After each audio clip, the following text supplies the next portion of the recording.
Bom dia, meus amigos, bom dia, minhas amigas. Eu sou o Saulo Monteiro e está começando mais um episódio do nosso Café com o Espiritismo. Quero te desejar um feliz ano novo, mas também te perguntar como você está hoje. Eu espero sinceramente que bem, mas olha, se não estiver, calma, faz parte do ciclo. Não fique mal por não estar bem. Avançamos hoje sobre mais um tema daqueles interdisciplinares que o Espiritismo se propõe a teorizar a realidade sob a ótica da imortalidade. Estudar com Gabriel Delany o tempo, o espaço e a origem da vida material nos interessa de perto porque o espírito viaja por todo o universo e sua jornada de progresso transcende as referências materiais. Na verdade, encontrar Deus, do ponto de vista espírita, significa também compreender a diversidade em meio à unidade do cosmos. Mas antes de irmos adiante, eu preciso fazer uma parada técnica com vocês para dizer que sempre que eu pronunciar a palavra Deus, será por força do hábito. Poderíamos dizer, e talvez com mais acerto, deusa, no feminino. Falar no masculino é mais um dos muitos hábitos de uma sociedade patriarcal. Vamos começar então com os textos de Delany separados para hoje, que ainda lá no seu livro A Alma Imortal, define primeiro o tempo. O tempo, diz ele, é a sucessão das coisas. Está ligado também à eternidade, do mesmo modo, porque essas coisas se acham ligadas ao infinito. Na Terra, o tempo precisa de um referencial material, como o tempo geológico, pelo qual medimos a idade do planeta, ou ainda a idade de um corpo, medida pela quantidade de anos, que são ciclos da Terra em torno do Sol. Mas, espiritualmente falando, o tempo não existe, tendo em vista que os referenciais deixam de ser materiais e passam a ter relação exclusiva com as conquistas feitas e por fazer de cada alma. Essa questão, minha gente, do referencial é bem importante para a teoria da realidade que é o Espiritismo. As consequências do estudo do tempo são inúmeras. Eu quero destacar para vocês a que me parece mais desafiadora, que é a presciência das coisas, ou seja, a capacidade daquilo que ainda é futuro ser previsto.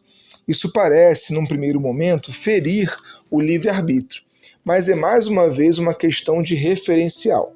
O melhor exemplo para mim ainda é o de Kardec, quando em A Gênese, os milagres e as predições segundo o Espiritismo, propõe que para Deus o passado e o futuro são um grande presente.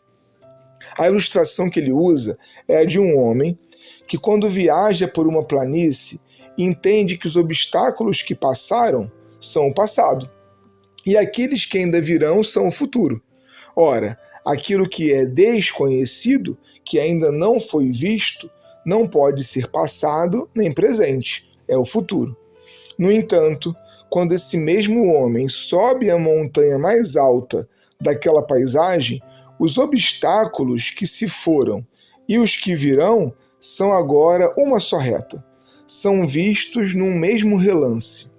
Deus, para Kardec, estaria vendo tudo da mais alta montanha da vida. E o ser humano, conforme vai progredindo, também tem acesso às montanhas do caminho. Depois, Delany vai estudar para nós o conceito de espaço, definindo-o assim: é infinito o espaço, pela razão de ser impossível supor-lhe qualquer limite, e porque, malgrado a dificuldade que encontramos para conceber o infinito, mais fácil nos é, contudo, ir eternamente pelo espaço em pensamento do que pararmos em lugar qualquer, depois do qual nenhuma extensão mais houvesse a ser percorrida. A perspectiva espírita, meu irmão e minha irmã, entende que o espaço universal é infinito, ou seja, não possui um final. Já que o pensamento é a força que ocupa e projeta o espaço, ele precisa, para dar conta de Deus que não para de criar, ser sem fim. A não finalidade da habitação da alma tem como mais importante consequência a eternidade do apreender do espírito humano.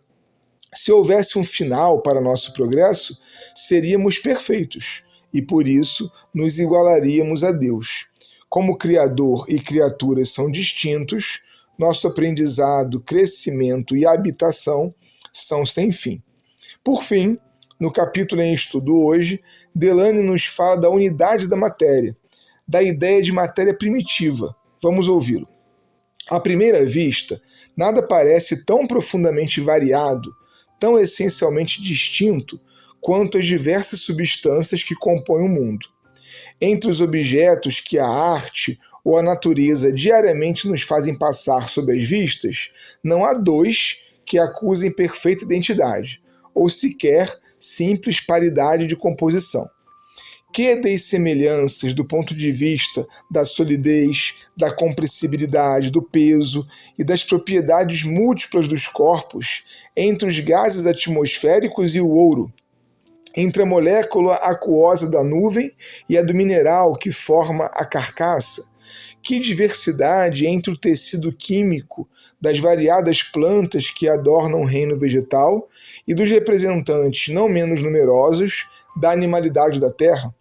Entretanto, podemos, por princípio absoluto, colocar que todas as substâncias, conhecidas ou desconhecidas, por mais diferentes que pareçam, quer do ponto de vista da constituição íntima, quer naquilo que concerne à ação que exercem, não são de fato senão modos diversos sob os quais a matéria se apresenta. São variedades em que ela se transformou, sob a direção de inúmeras forças que a governam. Ainda será valioso passar aqui, minha gente, por Kardec, para lembrarmos que a criação é composta de matéria e espírito. O que não é um desses dois é Deus.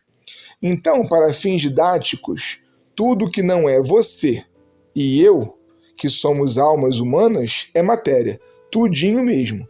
E em sendo matéria, é tudo constituído de um elemento primordial, que na teoria espírita foi chamado de fluido cósmico universal.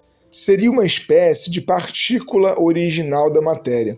Sabe aquela ideia antiga do átomo indivisível, que hoje caiu por terra graças à descoberta das partículas subatômicas? Então, o fluido seria uma espécie de partícula-mãe, um átomo realmente indivisível, da qual toda a matéria conhecida teria se originado.